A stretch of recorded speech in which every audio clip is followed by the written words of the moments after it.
What's going on, everybody? My name is Classic Hero, and I wanted to go over 10 equipments that you can use to start off your calisthenic journey. You can use this as a beginner, intermediate level, and advanced level.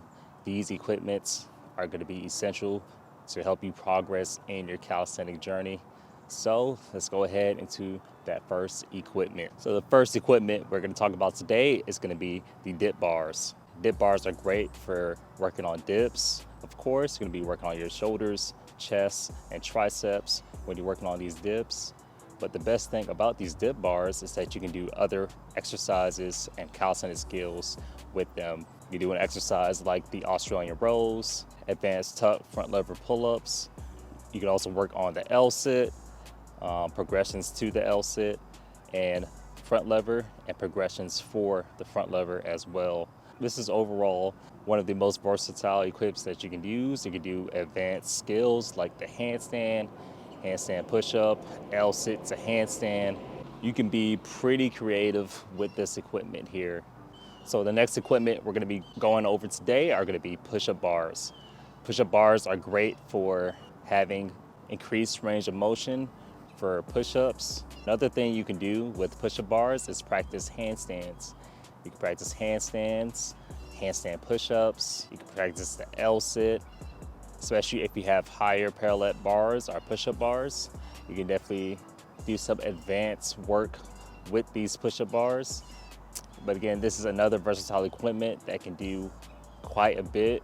Another thing these push-up bars are great for is for protecting your wrists by keeping them in a pronated position. And there's also some low push-up bars if you're trying to get into using push-up bars. You have some lower ones because when you're starting out, having those high push-up bars can be very intimidating. You can worry about falling a different height level when you have those higher push-up bars. So maybe starting off with the lower push-up bars can help you feel more comfortable with practicing these different skills like the handstand. And of course, you can do exercises like the pike push-up, push-ups, pseudo push-ups, and things along those lines. All right, the next equipment we have are going to be pull-up bars. Pull-up bars, I love these because this is what helped me get some serious lat strength and some lat muscle growth. Being able to use these pull-up bars at home really helped me progress in my calisthenic journey and helped increase my pull strength. Just hang them on the door and then go to work. There's different pull-up variations that you can do with these, like chin-ups, explosive pull-ups, anything you can think of. It can be very versatile in helping you progress more into your calisthenic journey. And one of the best equipments that you can use are going to be gymnastic rings. Gymnastic rings are so versatile. You can do so many things with them. You can do push-ups, pull-ups, skills, back lever, front lever. The best thing about them is that they have that instability factor that helps you work harder and also helps you get a little bit more range of motion with the different exercises, which along will help you build more muscle and of course strength as well. I love these as long as you're able to hang them up on like a tree, a bar. As long as you're able to hang them up, you can pretty much take them anywhere. And trees are going to be everywhere, so I would think this is some equipment that you can kind of take anywhere, especially when you're going outside or something like that. And in the gym, if they have a pull-up bar, you can use that as well. Another great equipment that you can use are going to be weight vests. Weight vests are great for increasing that intensity, helping you build strength just by adding weight to your body.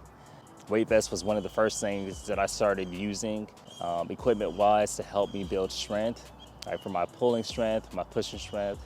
And then when you take that weight vest off, you're gonna feel how much lighter you are compared to with having the weight vest on. Another equipment pretty similar to the weight vests are gonna be dip belts. Dip belts, you can add plates, weighted plates to them. I love these because it helps me, like if I'm working out in a gym, I can add a little bit more weight to my body that the weight vests. Love using these for weighted dips, for weighted pull-ups. Non-equipments that you can use are going to be wrist wraps.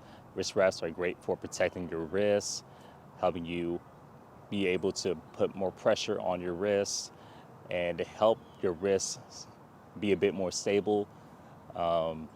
I used these a lot when I was starting my handstand journey because I found my wrist to be in a lot of pain when I first started out.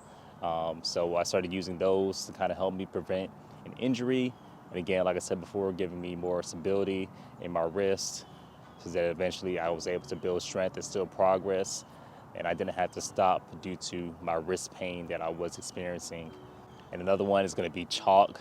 Chalk is great for gripping, equipment like the push-up bars, gripping pull-up bars, things like that. Especially if you sweat a lot, chalk can help you with increasing your grip, and it helps you in the long run be able to hold skills longer because your grip will be a bit stronger. So it's one of those small things that you really don't think about. Going to be resistance bands. I love resistance bands. I use them every session, pretty much almost every session, upper body session, because I use them a lot for warming up. I use them to warm up my rotator cuff, my shoulders, my biceps, and of course you can use them for different exercises and things like that. And I also love using them to help me with my skills like the planche and front lever. This is a great equipment that you can use to kind of help you bridge the gap between skill levels. And that's what I'm trying to do now, especially in my planche journey. I've used it quite a bit in my front lever journey as well. And especially for my front lever pull-up, I was able to use those to help me bridge that gap and be able to do my first front lever pull-up. And if you want to check that out, I would click on this video right here. But if you've enjoyed this video so far, please leave a like, comment down below on what other things you would like me to talk about, and I'll catch y'all in the next video. Peace out.